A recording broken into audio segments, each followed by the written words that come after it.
तो जैसे कि आपने लास्ट ऑफिशियल एपिसोड के अंदर देखा था कि जियान ने चारों मैप के टुकड़ों को जोड़ दिया था, जिस वजह से जियान को पता चल चुका था कि जो प्यूरिफाइड डीमन लोटस फ्लेवर वो 3 साल बाद अपेयर होने वाली है। इस वजह से मास्टर जियान को वार्निंग देती, अगर वो 3 साल के अंदर ब्रेक थ्रू नहीं कर पाता डाउशिंग के अंदर, तो फिर उसे वो किसी भी कीमत पे प्यूरिफाइड डीमन लोटस फ्लेम नहीं लेने देंगे। ये सुन के जियान बोलता कि इन 3 सालों के अंदर डाउशिंग के अंदर ब्रेक थ्रू करना बोले तो यम पॉसिबल, मगर तभी मास्टर बताता कि तुम्हारी किस्मत काफी अच्छी है क्योंकि अपेयर हो चुका है एंशिएंट बुद्धिस्टा ट्री। अगर तुम्हें उसका बुद्धिस्टा हार्ट मिल जाता है तो फिर तुम डाउशिंग के अंदर ब्रेक थ्रू कर सकते हो, इसलिए तुम्हें अपने बोरी बिस्तर बांधने चाहिए और निकल जाना चाहिए बीस ट्रिलम के लिए। ये सुन के जियान भी एकदम फुल मोटिवेट हो जाता है और फिर यहीं से स्टार्टिंग होती है न्यू एपिसोड की। फॉलिंग स्टार ट्रेन की ट्रेनिंग ग्राउंड से काफी ज्यादा एनर्जी बाहर निकलती है, वो सीधे हेवन से कनेक्ट हो जाती है। इस वजह से आसपास में जितने भी लोग होते हैं वो सभी की सभी एक एक करके वहाँ पे आने लगते हैं, जहाँ पर हमारी प्यारी क्यून मेडुसा और लेजेंडरी मास्टर यालो भी होते हैं और सभी लोग की नजरें उस गोल्डन लाइट के अंदर होती है, जहाँ पर अचानक ही हमें देखने को मिलती है एक बड़ी सी जायंट बॉडी जो की साइज में काफी ज्यादा यूज होती है, जो की एक बहुत ही पावरफुल दाड़ मारती है, जिस वजह से काफी ज्यादा एनर्जी बाहर निकलती है। जो लोग पावरफुल होते हैं वो तो अपने सामने सीट बना के उसकी एनर्जी को रिफ्लेक्ट कर देते हैं, मगर वहीं पे जो एल्डर और डिसेबल होते हैं उनकी हवा टाइट हो जाती है क्योंकि एनर्जी बहुत ही ज्यादा पावरफुल थी। इस वजह से उसे रोक पाना बहुत ज्यादा मुश्किल हो रहा होता है। तभी जो एक एल्डर तो बोलता है मास्टर आखिर ये कौन है। ये सब सुन के मास्टर के चेहरे पे स्माइल आ जाती है और वो बोलते हैं ये कोई और नहीं तुम्हारे यंग मास्टर हैं जियान। ये सुन के जो एल्डर तो शांत हो जाता और फिर देखता उस बड़ी सी जायंट बॉडी को जो कि अभी के लिए फ्लेक्स कर रही होती है अपनी बड़ी सी जायंट बॉडी को, जिस वजह से उसके ऊपर कुछ पैटर्न फॉर्म हो रहे होते हैं जो कि काफी ज्यादा एंशिएंट लग रहे थे। लेकिन तभी वो बड़ी सी जायंट बॉडी होती है वो अपनी आंखें खोलती, जिस वजह से उसके अंदर से निकलता है बहुत ही ज्यादा एनर्जी का प्रेशर, जिन्हें देखकर वहाँ पे जितने भी डिसेबल और एल्डर होते हैं उन सभी के मुंह फटे के फटे रह जाती हैं। और यहाँ पे जो मास्टर होते हैं उसे देखकर अपनी दाढ़ी सहलाते हुए बोलते हैं सच में ये जो किंग कॉन्ग ग्लास बॉडी काफी ज्यादा यूनिक है। लेकिन तभी जो जियान होता है वो अपने पैर को कस के जमीन में प्रेस कर देता है और अपने दोनों हैंडों से एक साइन को बनाता और एक जोरदार दाल मारता है। इस वजह से जियान की बॉडी के अंदर से जो एनर्जी का फ्लो होता है वो काफी ज्यादा बढ़ जाता है। ये देख के वहाँ पे खड़ी हुई एल्डर और डिसेबल होते हैं वो काफी ज्यादा परेशान हो जाते हैं, मगर जो मास्टर होते हैं वो जियान को नोटिस कर रहे होते तभी उन्हें कुछ याद आ जाता है और वो बोलते हैं क्या ये अभी भी अपनी बॉडी को और स्ट्रेच करना चाहता है। और इतना बोलते कि जियान की जो किंग कॉन्ग ग्लास बॉडी होती है उसकी जो एनर्जी होती है वो आउट ऑफ कंट्रोल होती जा रही होती है और इसी वजह से अब वो क्रैक्स होने लगती है। लेकिन जो जियान तो फिर भी ट्राई करता रहता है, मगर उसकी जो बॉडी होती है वो और स्ट्रेच नहीं होती बल्कि वो नष्ट हो जाती है, जिस वजह से जियान वापस अपनी नॉर्मल स्टेट के अंदर आ जाता है। और जब ये जियान की चाहने वाले देखते तुरंत ही उसके पास चले जाते हैं उसके हलचल लेने के लिए। और पे जियान की अभी की जो हालत हुई थोड़ी सी खराब होती है और वो बोलता है मैंने इस बात की बिल्कुल भी उम्मीद नहीं की थी, ये जो किंग कॉन्ग ग्लास बॉडी इतनी कल्टीवेशन करने के बाद भी मैं सिर्फ 70 फीट तक ही पहुंच पाऊंगा। अगर मुझे इसकी फुल स्ट्रेंथ को यूज करना जो कि 99 फीट है तो फिर मुझे डाउजों की पीक तक पहुंचना होगा और साथ ही अपनी बॉडी को भी स्ट्रॉन्ग बनाना होगा। लेकिन तभी वहाँ पे मास्टर आ जाते और बोलते जियान तुम ठीक तो हो ना। ये सुन के जो जियान तो तुरंत ही मास्टर के पास जाता है और बोलता है मास्टर और साथ ही ओल्ड फ्रैंक जुनजे बस मुझे अभी के लिए थोड़ी बहुत इंजरीज आई है, बाकी सब टकाटक है क्योंकि जो मेरी बॉडी वो बचपन से काफी अच्छे नेचुरल ट्रेजरों से और काफी सारी मेडिकेनियों से रिफाइन की गई है, इस वजह से बहुत ही ज्यादा तगड़ी है। वरना अगर ऐसा नहीं होता तो फिर आपका चेला आपके सामने आज यहाँ पे नहीं खड़ा होता, क्योंकि ये जो किंग कॉन्ग ग्लास बॉडी है वो बहुत ही हार्श बॉडी रिक्वायरमेंट मानती है। अगर कोई नॉर्मल बंदा इसकी प्रैक्टिस करता है तो उसकी बॉडी ब्लास्ट कर जाएगी और वो मारा जाएगा। वहीं पे जो मास्टर एकदम मस्त स्वाइग मारे हुए ये सब बातें सुन रहे होते हैं और बोलते हैं लेकिन अभी के लिए मैं तुम्हारी करंट बॉडी को देखूं तो मुझे ही लगता है इस तरीके की दाव स्किल तुम्हारा कुछ भी बिगाड़ सकती है। लेकिन अगर तुम इस किंग कॉन्ग ग्लास बॉडी की अगर ट्रू स्ट्रेंथ को अनलेस करना चाहते हो जो कि 99 फीट है तो फिर तुम्हें और भी स्ट्रॉन्ग बनना पड़ेगा, इतने एफर्ट तुम्हारे काफी नहीं है। सुन के जियान की सुंदरियां होती है वो हंसने लगती है जियान के ऊपर क्योंकि जियान को बिकली कमजोर बोल दिया गया है। लेकिन तभी जो मास्टर होते बोलते कि अभी के लिए इन सही बातों को गोली मारो, हमें जो इन्फॉर्मेशन मिली वो एकदम कंफर्म है, एंशिएंट बुद्धिस्टा ट्री बीस ट्रिलम के डीपेस्ट रीजन के अंदर अपीयर हुआ है। ये सुन के जो जियान एकदम फुल एक्साइटेड हो जाता है और बोलता मास्टर तो फिर कब निकलना है। ये सुन के मास्टर बोलते जितना जल्दी हो सके उतना जल्दी, क्योंकि तुम ऑलरेडी 15 दिन लेट हो चुके हो क्योंकि तुम डीप कल्टीवेशन के अंदर थे और इसी बीच ऑलरेडी काफी सारे लोग उसके लिए रवाना हो चुके हैं। ये सुन के जियान बोलता है तो फिर ठीक है मैं अभी निकलता हूँ। ये सुनते कि जियान की जो सुंदरी होते तुरंत ही आगे आ जाती हैं, मैं भी तुम्हारे साथ चलूंगी। ये सब देख के मास्टर के चेहरे पे स्माइल आ जाती और वो जियान से बोलते कि मैं अभी के लिए तुम्हारे साथ नहीं जा सकता हूँ क्योंकि मुझे यहाँ पर है कि फॉलिंग स्टार को प्रोटेक्ट करना है। तभी टियान गोजन से एक चढ़ाने के बाद बोलते कि मैं भी तुम्हारे साथ नहीं आ सकता हूँ, हड्डियां मेरी जवाब दे चुकी, बुढ़ापा आ गया मेरा, इसलिए मुझे चाहिए ब्रेक। जैसे उनके मास्टर को भी हंसी आ जाती और वो जियान से बोलते कि अब तुम लोगों के ऊपर डिपेंड करता है सब कुछ, लेकिन अगर तुम गलती से कोई ऐसी सिचुएशन के अंदर पड़ जाते जहाँ से तुम नहीं निकल सकते हो तो फिर तुम इस जेट टोकन को तोड़ देना। और इतना बोलते हैं जो मास्टर होते वो अपने पास एक टोकन को बाहर निकाल लेते हैं और बोलते कि जितना जल्दी हो सके मैं तुम्हारे पास आने की कोशिश करूंगा। वहीं पे जियान भी उसे ले लेता और हमें नोट कर देता है और यहाँ पे मास्टर जियान को बताते कि जो एंशिएंट बुद्धिस्टा ट्री है उसका जो लालच है वो बहुत ही ज्यादा बड़ा है, इस वजह से सभी एंशिएंट सेक्शन भी इसके लिए एक्शन लेंगी। इसी वजह से एंशिएंट बुद्धिस्टा हार्ट लेना बिल्कुल भी आसान नहीं होने वाला है, लेकिन मेरे से ये जो सफर है वो तुम्हारे लिए काफी इंपोर्टेंट होने वाला है, इसलिए तुम थोड़ी सावधान रहना। ये सुन के जो जियान होता है वो हमें नोट करता और बोलते कि मास्टर आप बिल्कुल भी चिंता मत करो। और इतना बोलती का सीन कट हो जाता है, फिर हमें दिखाए जाते बड़े बड़े पहाड़ और उन्हीं पहाड़ों के बीच में से निकल आती है काफी सारी बोरियों का झुंड जो कि अभी के लिए एंशिएंट बुद्धिस्टा ट्री की तलाश में आए होते हैं और उनके जो नंबर होते हैं काफी ज्यादा होते हैं और उन सभी के मुंह से जो लालच टपक रहा था वो साफ साफ नजर आ रहा था, क्योंकि सभी के सभी चिल्लाने में लगे थे, बुद्धिस्ट ट्री में आ रहा हूँ, बस तुम थोड़ा सा इंतजार करो, जैसे कि वो उनकी सेटिंग हो। मगर कुछ भी लोगों के जो नंबर थे वो काफी ज्यादा होते हैं, चारों तरफ एकदम से क्योस मच चुका होता, सभी लोग एकदम पागल की तरह भाग रहे होते हैं यहाँ पर। और यहाँ पे एक पहाड़ के ऊपर खड़ी होती है जियान की सभी संधियां और इन सभी लोगों को देख रही होती है, और जो क्यून नडुसो होती है वो बोलती है ये सभी के सभी लोग अभी के लिए एकदम पूरी तरीके से पागल हो चुके हैं एंशिएंट बुद्धिस्ट ट्री को लेकर। लेकिन तभी वहाँ पे जियान भी आ जाता और बोलता है अभी के लिए लोग यहाँ से पहले जाना चाहते हैं तो फिर इन्हें जाने दो, क्योंकि मुझे अभी के लिए इन्फॉर्मेशन मिली जो पहला ग्रुप इसके अंदर एंटर किया था वो अभी तक वापस नहीं आया है, जबकि उसके अंदर डाउजिंग लेवल के वॉरियर भी थे। जिस उनके जियान की संधियां घबरा जाती, मगर तभी लिटिल फेट डॉक्टर बोलती तो फिर अब हमें क्या करना चाहिए। जिस उनके जियान थोड़ा सा सोचता और फिर वहाँ से जाने लगता और बोलता कि हम लोग इन्हें फॉलो करेंगे और दूर से देखेंगे सारी सिचुएशन को और फिर उसके बाद डिसाइड करेंगे क्या करना है। और इसी के साथ सीन कट हो जाता है, फिर हमें जियान दिखाया जाता जो कि अभी के लिए अपनी पूरी टोली को लेकर एंटर कर चुका था बीस्ट ट्रीडम के अंदर, जहाँ पर अभी के लिए चौथा पीक रेड कलर का पॉक फैल रखा था। ऐसा लग रहा था कि थाईलैंड आ चुके हैं। और यहाँ पे जो क्यून नडुसा लिटिल फेट डॉक्टर और सभी लोग होते हैं वो नीचे की तरफ देख रहे होते हैं, जहाँ पर अभी के लिए जो मैजिकल बीस्टों की हालत होती है वो बहुत ही ज्यादा खराब थी, क्योंकि वहाँ पे काफी सारे पावरफुल मैजिकल बीस्ट मारे गए होते हैं, बस वहाँ पर रह गया तो उनका स्केलेटन। इस वजह से जियान की जो टोली की स्पीड होती है वो स्लो हो जाती है और साथ ही जो फॉग होता है वो भी धीरे धीरे करके बढ़ता जा रहा था, और वो जैसे थोड़ा सा और आगे पहुंचते तो जो फॉग होता है वो काफी ज्यादा बढ़ जाता है, जिस वजह से अब उन्हें कुछ भी दिखाई नहीं दे रहा होता है। मगर वहीं पे हमारी पॉइजन गर्ल को कुछ सेंस हो जाता है, इस वजह से वो अपने पास से कुछ पिलो को बाहर निकालती है और बोलती कि अभी के लिए इन पिलो को खा लीजिए, क्योंकि ये नॉर्मल फॉग नहीं पॉइजनस फॉग है। ये सुन के वो सभी लोग बिना डाउट करे तुरंत ही उस पिल को खा लेते हैं और अपने सफर को कंटिन्यू रखते हैं। मगर तभी जियान की नजर पड़ जाती है एक 1000 लेवल के बॉय के ऊपर, जो कि अभी के लिए मारा जा चुका होता है, क्योंकि वो इस पॉइजन को रेजिस्ट नहीं कर पाया और इस वजह से इस पॉइजन ने इसकी जान ले ली। और इसी वजह से जो जियान होता है वो अपनी टोली से बोलता है अभी के लिए जो पॉइजन है वो बहुत ही खतरनाक है, क्योंकि एक 1000 लेवल के बॉय के पास एक शील्ड होती है दुई की, जिसे कोई नॉर्मल पॉइजन बिल्कुल भी भेद नहीं सकता है। अभी सब सुन के हमारी पॉइजन गर्ल की दिमाग की बत्ती जल जाती है और तुरंत ही अपने हाथ को आगे बढ़ाती है और आसपास का जो रेड फॉग होता है तुरंत ही अपनी बॉडी के अंदर उसे एब्जॉर्ब कर लेती है और कर डालती है उसका पूरा सिटी स्कैन, जहाँ पर उसे छोटे छोटे से पार्टिकल दिखाई देते हैं या फिर पॉइजन जेलीफिश बोल सकते हैं, जिन्हें सेंस करते ही लिटिल फेट डॉक्टर काफी ज्यादा हैरान हो जाती है और बोलती है बिल्कुल भी अच्छा नहीं है, और तुरंत ही वहाँ से एक पहाड़ के ऊपर आ जाती है और तुरंत ही बहुत ही फास्ट तरीके से अपनी हैंड साइनों को चेंज करने लगती है। ये सब देख के जियान तुरंत ही उसके पास आता है और बोलता क्या हुआ, मगर जो लिटिल फेट डॉक्टर होती है उसे रोक देती है और बोलती है कि यहाँ पे पॉइजन बर्ड्स जो कि पॉइजन इंसेक्ट की तरह होते हैं, और इतना बोलती है उसकी बॉडी के अंदर जितने पॉइजन इंसेक्ट घुसे होते हैं उन्हें बाहर निकाल लेती है और उन्हें बाहर निकाल के फेंक देती है। जब जियान उन्हें देखता तो हैरान हो जाता और बोलते पॉइजन इंसेक्ट। अभी लिटिल फेट डॉक्टर बताती है बहुत ही छोटे होते हैं, इसी वजह से यहाँ पे फॉग फैल रखा है, क्योंकि यहाँ पे हजारों करोड़ों लाखों की संख्या में है और जब तुम सांस लेते हो तो उसकी मदद से तुम्हारी बॉडी के अंदर एंटर कर जाती है, और जब इनके नंबर ज्यादा हो जाते हैं तो फिर बहुत ही बुरी तरीके से मौत होती है इंसान की या फिर किसी मैजिकल बीस्ट की, क्योंकि यहाँ पे कोई भी दाव स्किल नहीं कोई सेल काम करती है इनके ऊपर। जैसे उनकी हरी मिर्ची मतलब कोई इंगली काफी डर जाती है। वहीं पे जो लिटिल फेट डॉक्टर होती है वो बताती है मगर मेरी बॉडी के अंदर है बुल पॉइजन जो कि तुरंत ही इनको मार डालता है, लेकिन अभी के लिए तुम लोगों की बॉडी की बात की जाए तो ये तुम्हारी बॉडी के अंदर एंटर कर चुके होंगे और इन्होंने अपना काम करना स्टार्ट भी कर दिया होगा। जैसे उनकी जान डर जाती है, कोई इंगली डर जाती है, मगर हमारी रानी कद्दू डरे क्योंकि उसने डर नाम की चीज को डिलीट कर दिया। मगर तभी जो जियान होता है वो निकाल लेता है अपनी हेवनली फ्लेम को, इस वजह से जान की बॉडी के अंदर जितने भी इंसेक्ट होते तुरंत ही मरने लगते हैं और कुछ ही पल के अंदर जान की जो बॉडी होती है तुमसे साफ हो जाती है और वो दिखता कायरीन की तरफ और क्विंगली की तरफ बोलता है तुम लोग भी चिंता मत करो तुम्हारी बॉडी से भी निकाल दूंगा। और फिर उन लोगों के पास पहुंच जाता है और फिर तुरंत ही अपने दोनों हाथों को स्प्रेड करता और अपने हाथों में निकाल लेता एक एक करके हेवनली फ्लेम को और फिर उसके बाद अपनी हेवनली फ्लेम को प्रेस कर देता उन दोनों की बॉडी के अंदर। इस वजह से जो हेवनली फ्लेम होती है उनकी पूरी बॉडी के अंदर फैल जाती है और उनके अंदर जितने भी इंसेक्ट घुसे होते हैं वो सभी की सभी मरने लगते हैं। देखिए जो क्विंगली और जो क्वीन मेडुसा होती है वो दोनों हैरान हो जाती हैं और फिर जैसे जैसे इंसेक्ट मर रहे होते हैं उनकी बॉडी के अंदर से एक ब्लैक फॉग बाहर निकल रहा होता है और ये सब देख के लिटिल फेट डॉक्टर चेहरे पे स्माइल आ जाती है और ऐसी कुछ देर तक चलता रहता है और इसी वजह से उनकी जो बॉडी होती है कुछ टाइम बाद पूरी तरीके से डीप क्लीन हो जाती है। और पे जो जियान का वो भी अभी के लिए काफी खुश होता है। तभी जो जियान होता है वो अपनी हैंड साइन को चेंज करता है और अपनी हेवनली फ्लेम के क्लस्टर को बाहर निकाल लेता है और उसे शूट कर देता है आसमान की तरफ, जिस वजह से उनकी चारों तरफ बन जाती है एक हेवनली फ्लेम की सील्ड, जिस वजह से जो पॉइजन इंसेक्ट होते हैं उनके आसपास भी भटकने की हिम्मत नहीं करते हैं। और ये बात लिटिल फेट डॉक्टर भी नोटिस कर लेती है, इस वजह से बोलती है अभी के लिए जो इंसेक्ट है वो हेवनली फ्लेम से डर रहे हैं। आखिर क्यों? ये सुन के जियान बोलता है क्योंकि अभी के लिए जो हेवनली फ्लेम होती है वो काफी ज्यादा हीट प्रोड्यूस करती है और इनमें जो पॉइजन इंसेक्ट है वो कोल्ड एनर्जी को प्रोड्यूस करते हैं। इस वजह से दोनों के बीच में एकदम 36 का आंकड़ा है। इसी वजह से अब हमें यहाँ से चलना चाहिए और इतना बोलती खान जो जियान होता है वो आगे तरफ बढ़ने लगता है और फिर इसी के साथ सीन कट हो जाता है। फिर हमें आगे का सीन दिखाया जाता है जहाँ पे मैजिकल बीस्ट तो भी चीखने चिल्लाने की आवाजें आ रही थी। तभी अचानक से फॉग के अंदर से निकल आता है एक बहुत ही पावरफुल मैजिकल बीस्ट जो कि दूर से दौड़ रहा होता है क्योंकि किसी ने उसके ऊपर पॉइजन से हमला किया था, जिस वजह से वो पूरी तरीके से नष्ट हो जाता है और उसका जो कोर होता है बाहर निकल आता है। तभी जो कोर होता है उसे दबोच लेती है क्विंगली, जिसे पाकर वो काफी खुश होती है। और वहाँ पे क्विंगली अकेली होती है बल्कि वहाँ पे जियान और पांकी के लोग भी होते हैं जो कि अभी के लिए जंगल के अंदर से आने वाली मैजिकल बीस्टों की आवाजों को सुन रहे होते हैं। और आसपास की जगह को देख के जियान बोलता है अब मुझे फील हो रहा है कि हम लोग एंटर कर चुके हैं बीस्ट रिलम के अंदर। और फिर अपने हाथ को शक्तिमान बनाता है और अपने आसपास जो बैरियर होता है उसे हटा देता है और फिर अपनी स्पेस स्टोन से निकाल लेता है बुद्धिस्ट सीट को और उसे ध्यान से सेंस करने लगता है। इस वजह से वो अपनी आंखें बंद कर लेता है कुछ देर के लिए और उसकी हलचल को सेंस करने लगता है। जब उसे कुछ पता चल जाता है तो अपनी आंखें खोल लेता है और बोलता है कि अभी के लिए जो एंशिएंट बुद्धिस्ट ट्री वो काफी ज्यादा दूर है, इस वजह से उसे सेंस नहीं कर पा रहा है। मगर अभी के लिए मुझे थोड़ी बहुत इन्फॉर्मेशन मिल चुकी है उसकी लोकेशन के बारे में, जो कि हमारे सामने वाली डायरेक्शन है। और इतना बोल के जियान वहां से जाने वाली होता है, तभी अचानक से जियान के साइड से काफी सारे लोगों की चीखने चिल्लाने की आवाजें आने लगती हैं। और फिर हमें सामने के पहाड़ का सीन दिखाया जाता है जहाँ पे कोई बुरी तरीके से किसी को बजा रहा है, जिस वजह से पूरा पहाड़ हिलने में लगा हुआ होता है। और फिर सीन कट हो जाता है। फिर हमें दिखाया जाता है परफॉर्मेंस का सेट का याहुआ, जो कि अभी के लिए ग्रुप के पीछे पड़ा हुआ है। और वो ग्रुप कोई और नहीं, वो होता है फ्लावर सेट का। और अभी के लिए जिसके पीछे पड़ा हुआ है यूनियन, जो कि अपने वॉरियर से बोल रही होती है कि अगर किसी को भी मौका मिलता है यहाँ से भागने का तो तुरंत ही यहाँ से भाग जाना। और इतना बोलती वो भी वहाँ से भागने लगती है। मगर परफॉर्मेंस का सेट के लोग कंटिन्यू हमला करे जा रहे थे, इस वजह से यूनियन बोलती कि मैं अभी के लिए इनको रोकती हूँ और तुरंत ही उन लोगों के सामने आ जाती और स्लैश अटैक कर देती उन लोगों के ऊपर। तो देखिए परफॉर्मेंस का सेट का याहुआ होता है वो आगे आ जाता और बोलता है इतनी हिम्मत मेरे ऊपर हमला करने की, और अपने पंखे से काउंटर हमला कर देता है। इस वजह से जब दोनों अटैक आपस में टकराते तो वहाँ पे काफी और ब्लास्ट होता है और चारों तरफ का स्पेस फट जाता है। और साथ ही अपने वॉरियर के साथ एक फॉर्मेशन को बनाता और काफी सारे काउंटर हमला कर देता उन लोगों के ऊपर, जिस वजह से वो सभी लोग अपने आप को बचा के वहाँ से भागने लगते हैं। क्योंकि फ्लोर सेट की जो हालत थी वो काफी खराब लग रही होती है। वहीं पे ये सब देख के जो याहुआ तो काफी खुश हो रहा होता है और फिर तुरंत ही अपना छठ वगैरह डालता है, फिर से पीछा करने लगता है। जो यून होती है वो भाग रही होती है और बोलती है अपने मन में अभी के लिए जिसका परफॉर्मेंस सेक्टर वो पूरी तरीके से हम लोग को खत्म करना चाहता है, किसी को भी यहाँ से भागने नहीं देना चाहता है। और ये सब उसके दिमाग में चल रहा होता है। तभी उसके साइड में जो नायन होती है वो पूछती है कि अब क्या करना है, और इसकी वर्ड खत्म हुई थी तभी उसके ऊपर हमला हो जाता है। मगर तभी यून उसे देख लेती और जाके सीधा हमला कर देती काउंटर में, जिस वजह से वो बड़ी मुश्किल से उससे बच पाती और फिर वहाँ से फिर से भागने लगती है। मगर वो इस बार भाग पाती उससे पहले उसके सामने कुछ वॉरियर आ जाते हैं और उसके रास्ते को रोक देते हैं। मगर एक एल्डर थोड़ी सी गुस्से होती है, इस वजह से वो एक वॉरियर के ऊपर हमला कर देती है। मगर उसके हमले से बहुत ही आसानी से बच जाता और उसमें जड़ देता एक अपना पंच, जिस वजह से वो बेहोश हो जाती है और फिर उसे पकड़ लेता और फिर उसके साथ करने लगता गंदी गंदी हरकतें। अश्लील है ये आदमी। और यहाँ पे जो यून की टोली होती है वो एक पहाड़ के ऊपर आ जाती है और उन्हें चारों तरफ से अभी के लिए घेर लिया गया होता है। उनके पास वहाँ से भागने का कोई भी रास्ता नहीं होता है। इसी वजह से वो अश्लील आदमी बोलता है फॉलिंग स्टार विंड की लीडर अभी के लिए आपके पास कोई भी रास्ता नहीं है यहाँ से भागने का, और अब टाइम आ चुका कि आप दोनों टीचर और डिसेबल मेरे साथ में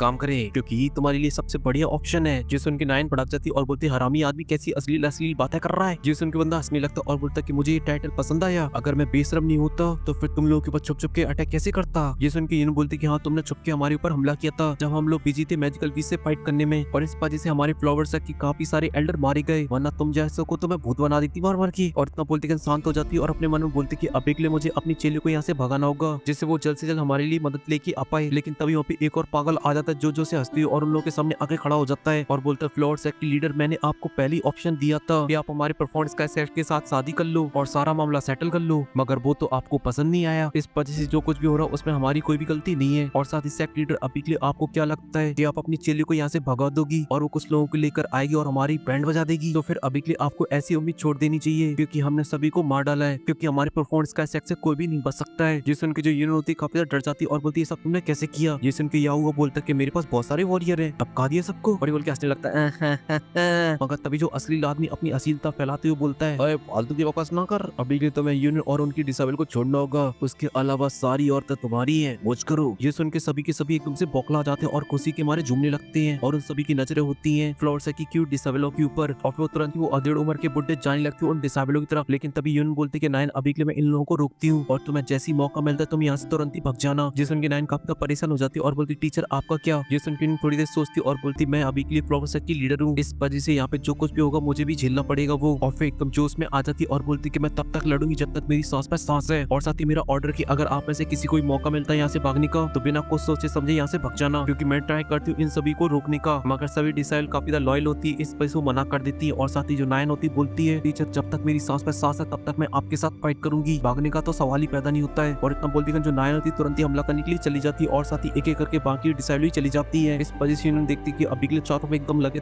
तेरी चालू हो चुकी है। मगर वहीं पे सब देख के जो याहुआ होता है वो हंसने लगता और बोलते फालतू का एफर्ट डाल रही है लोग, इसी वजह से अब मुझे लगता है कि अब मुझे पूरी तरीके से खत्म करना होगा। और इतना बोलती वो एक्शन लेने के लिए जाने वाली होते तभी अचानक गुस्से में आ जाती और बोलते कमीने मैं तुझे छोड़ूंगी नहीं। और इतना बोलती अपनी तलवार को बाएं निकालती और सीधा टूट पड़ती याहुआ के ऊपर। मगर याहुआ उसके अटैक को रोक लेता मगर आसपास का जो स्पेस हो तो फट जाता है। मगर याहुआ को अभी के लिए कुछ भी नहीं होता और वो बोलता है जैक मास्टर बंद करे फालतू में जुझना, क्योंकि अभी के लिए जो आपका कल्टीवेशन लेवल है वो मेरे से काफी ज्यादा पीछे है, आप मेरी बराबरी नहीं कर सकती हो। और इतना बोलती वो अपना एक स्ट्रॉन्ग सा ब्लडी पाम बनाता और हमला कर देता। वहीं पे ये सब देख के जो यूनियन होती है वो भी काउंटर में हमला कर देती अपने पाम से, और जब दोनों अटैक आपस में टकराते तो वहाँ पे काफी ज्यादा एनर्जी बाहर निकलती है। इस वजह से जो आसपास के पहाड़ होते हैं वो टूट के बिखर जाते हैं, यहाँ तक कि उसकी जो वेव होती है वो काफी दूर तक जाती है और साथ ही जो यून होती है वो अपने कुछ कदम पीछे लेती है, लेकिन तभी वो साइड में देखती है जो नायन होती है उसके ऊपर एक वॉरियर हमला कर देता है, जिस वजह से वो जमीन के अंदर घुस जाती है और इसी वजह से यून थोड़ी सी डाइवर्ट हो जाती है और इसी का फायदा उठाता है याओ और उसके पीछे आ जाता है और उसके ऊपर अटैक करती है। बोलता है कि अभी के लिए इतनी चिंता किस बात की है, कुछ सेकंड रुक जाओ, मैं भी तुम्हें उसी के पास भेज देता हूँ। और इतना बोलते वो अपने पाम को जड़ देता है। यून उसे रोकने की कोशिश करती मगर वो अटैक काफी ज्यादा पावरफुल होता है, इसी वजह से यून करती पतंग की तरह आके सीधा वो भी पहाड़ के अंदर घुस जाती है और चारों तरफ धूल फैल जाती है। और जब धूल हटती है तो हमें दिखाया जाता है यून की हालत अभी के लिए काफी खराब हो चुकी होती है, लेकिन उससे भी खराब हालत में होती है नायान और या वो उसी की तरफ जा रहा होता है। इस वजह से उसके ऊपर हमला कर देती है मगर वो बहुत ही आसानी से उसे पकड़ लेता है और उसकी कतई पतली कवर में जड़ देता है अपना पंखा। इस वजह से यून की हालत और भी खराब हो जाती है और वो वहीं पे घुटनों के बल बैठ जाती है और यहाँ पे जो बाकी डिसाइबलों की हालत थी वो भी बहुत ही खराब हो चुकी होती है। लेकिन तभी जो याओ वो तो बोलता है, सेक्ट लीडर आपकी जो दाव स्किल और आपका जुजोत्सु वो काफी ज्यादा अच्छा है मगर आप ये गलत जगह दिखा रही है, क्योंकि तुम्हें शायद अभी के लिए इस बात का आइडिया नहीं है, जब से हमारी डिप्टी चैन लूचेंग ने आपको देखा तब से वो बावले हो चुके हैं आपके प्यार में। वहीं पे ये सब देख के डिप्टी चीफ बोलता है कि वो मेरी है और उसने जिस लड़की को पकड़ा होता है उसे छोड़ देता है और पास जाते हुए बोलता है कि मैं बहुत ही एक्साइटेड हूँ अभी के लिए तुम लोगों को अपनी कल्टीवेशन सिखाने के लिए। और यहाँ पे अभी के लिए फ्लोर से सभी डिसेबलों को दबोच लिया गया होता है। वहीं पे ये सब सुन के ये वो भी साइड हट जाता मगर तभी इनको सोचती और बोलती सपने में और अपनी जो दुखी होती है उसे फ्लो करने लगती है, क्योंकि वो अपनी बॉडी को ब्लास्ट करना चाहती थी। ये देखे तो याओ थोड़ी देर के लिए डर जाता है मगर फिर हंसने लगता है और बोलता है कि अपनी बॉडी को ब्लास्ट करना इतना ज्यादा आसान नहीं है। और ये सब देखे ल्यूचेंग बोलता है कि सेक्ट लीडर अभी के लिए आपको ये सब करने की कोई जरूरत नहीं है, क्यों फालतू में अपनी जान को देना चाहती हूँ, क्योंकि अभी के लिए मुझे आपके साथ और आपके डिसेबल के साथ ट्रेनिंग करनी है, कौन सी वाली करनी है पता नहीं मगर समझ जाओ 3 से स्टार्ट होती है और तुरंत ही अपनी पावर का यूज करने लगता है, जिस वजह से यून के ऊपर हैवी प्रेशर पड़ने लगता है और इसकी जो स्टेबलाइजेशन की प्रोसेस होती है वो नष्ट हो जाती है। अभी देखे जो यून होती है वो काफी ज्यादा घबरा चुकी होती है और वो नायन की तरफ देख रही होती है और जो नायन थी वो भी अभी के लिए काफी ज्यादा डरी होती है और उन दोनों की आंखों से साफ साफ नजर आ रहा था कि उन्होंने अपनी उम्मीद को खो दिया है। मगर तभी वहाँ पे उम्मीद बन के आती है गोल्डन लाइट और धीरे धीरे करके उसका जो प्रेशर होता है वो बहुत ही ज्यादा खतरनाक होता है और जब याओ सामने वाले नजारे को देखते तो उसके मुंह फटे के फटे रह जाती है, क्योंकि उनके सामने होती है गोल्डन बॉडी, जियान की किंग कॉन्ग ग्रास बॉडी, वो भी एक 70 फीट की स्ट्रॉन्ग बॉडी जो सामने वाले का देख के तेल निकाल दे। इसी वजह से थोड़ी देर पहले जो असली आदमी था यानी लूचेन था उसकी तो हवा टाइट हो जाती, उसे देखकर मुंह फटा का फटा रह जाता है। साथ ही याओ का दिमाग भी डाइवर्ट हो जाता और इसी का फायदा उठाती यून और उसकी कमर में जड़ देती अपनी प्यारी सी लात, जिस वजह से एंगल टेढ़ा हो जाता है याओ का और साथ ही जो दर्द हो रहा था वो भी काफी ज्यादा खतरनाक होता है। इस वजह से चिल्लाते बोलता है, ओए तेरी इतनी हिम्मत, रुक तुझे मैं बताता हूँ। मगर तभी अचानक से वो बड़ी सी जायंट बॉडी होती है वो अपना बना लेती है एक रैप्टा और इसे देख के याओ की हो जाती है एकदम से हवा टाइट, मगर वो रैप्टा नहीं रुकता और जाकर सीधे याओ में पड़ता है, जिस वजह से याओ उसी पहाड़ के अंदर घुस जाता है और जब हाथ हटता है तो याओ दिखाई नहीं देता। वहीं पे सब देख के जो सभी लोग होते हैं काफी ज्यादा हैरान हो जाती है। अभी जो जियानो तो वो अपने गुस्से को शांत करता और बोलता है, परफॉर्मेंस का सेक्ट के कुत्ते, तुम लोग अभी भी उतने निहायती कमीने इंसान हो जितने पहले थे। ये सुन के ल्यूचेंग भड़क जाता और बोलता, क्या तू अभी के लिए मौत मांग रहा है? लेकिन बस अभी के लिए मैं ये देखना चाहता हूँ आखिर तू है कौन जो कि अभी के लिए हमारे मेट्रो के बीच में आके फटे में टांग अड़ा रहा है। और इतना बोलते थे वो अपनी सारी देखी अपने पंच के अंदर डालने लगता और उसका एक अटैक बनाकर वो जियान की बड़ी सी किंग कॉन्ग ग्लास बॉडी के ऊपर हमला करने के लिए आगे बढ़ने लगता है और चिल्लाते हुए बोलता ड्रैगन पीस, जिस वजह से उसके पीछे से निकल आता एक बड़ा सा ड्रैगन और फिर तुरंत ही उस बड़े से ड्रैगन से जियान के ऊपर हमला कर देता है। मगर जियान को उस अटैक से कोई फर्क नहीं पड़ता और वो बहुत ही आसानी से अपने हाथ को घुमाता है और उसके ड्रैगन में दी मारता है, जिस वजह से वहाँ पे बहुत ही बड़ा ब्लास्ट होता है और जो ड्रैगन होता है कुछ ही पल के अंदर ही पूरी तरीके से टूट के बिखर जाता है और जो ल्यू चैंग होता है वो पहाड़ों को तोड़ते हुए काफी दूर पीछे किसको वो चला जाता है। और जो नीचे खड़े हुए जो लोग होते हैं वो भी ये सब देख के काफी डर चुके होते हैं, कुछ भी दिखाई नहीं दे रहा होता है। और जब मामला शांत होता है सामने वाले नजर देखे वो काफी डर जाते हैं और बोलते आखिर ये बंदा कौन है, इसके सामने तो हमारी डिप्टी चीफ एक पंच भी नहीं झेल पाए। और जो जियान होते तो उनसे मस्त खड़ा होता है। तभी जो ल्यू चैंग होता है वो भी दूर से बाहर निकल आता है और वापस लड़खड़ा होती है जियान के पास पहुंच जाता है और अपने सभी वॉरियर से बोलता है, जल्दी से सभी के सभी आपस में हाथ मिला लो और इसको सबक सिखाओ, ये मॉन्स्टर जिंदा नहीं बचना चाहिए। मगर उसकी मोटिवेशन लाइन से कोई मोटिवेट नहीं होता है, बल्कि सभी लोग वहाँ से भगने लगते और बोलते भाड़ में जा तू, जान है तो जान है। और इतना बोलते कि जो परफॉर्मेंस का सेक्ट के वॉरियर होते तुरंत ही वहाँ से भग जाते हैं। ये देख के जो ल्यू चैंग होता है वो और भी गुस्से में आ जाता और बोलता है, तुम सभी के सभी काफी तक कमीनो, एक बार अगर मैं यहाँ से बच के निकल गया तो फिर तुम सभी लोगों को मैं ढूंढ ढूंढ के मारूंगा। और ऐसी अपने वॉरियर के ऊपर चीखने चिल्लाने में लगा था, मगर तभी अचानक से जो जियान होता है उसके पीछे आ जाता है। ये देखिए उसकी तुरंत ही फटके 64 हो जाती है क्योंकि वो आ जाता है जियान की ताली के बीच में, जिस वजह से वो बेचारा पिस जाता है। सॉरी गलती से बोल दिया बेचारा कमीना। और जो फ्लोर से के टूटे फूटे लोग होते हैं अब वो भी ये सब देख के खड़े होने लगते हैं और फिर जियान सभी लोगों से नमस्ते कर रहा होता है। तभी जो यून होती है वो आगे आती है और बोलती है, थैंक यू सो मच हमारी हेल्प करने के लिए। मगर जियान कोई रिप्लाई वगैरह दे पाता उससे पहले जियान के पीछे से आ जाती है जान की सुंदरियों की टोली और यहाँ पे यून की नजर सबसे पहले पड़ जाती है क्वीन मेडुसा के ऊपर, जिसे देखकर वो एकदम से हैरान हो जाती है और बोलती